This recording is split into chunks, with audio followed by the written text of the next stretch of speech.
త్వరలో రానయ్యున్న నా ప్రియుడవు, కనురెప్ప పాటున నిన్ను చేరెదను.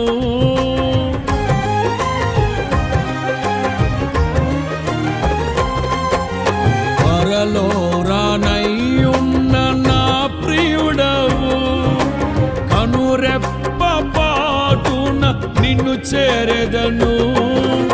కనులారా నిన్ను చూసి మై మరచిపోయే, కనువిందు చేసే మహిమానగరిలో పరవశమే ప్రతినిత్యము. మనసారా నిన్నే చేరి, ప్రియమారా నిన్నే కొలిచి, ప్రణుతింతును ఆశ తీరా అతి కాంక్షణీయుడా. మనసారా నిన్నే చేరి,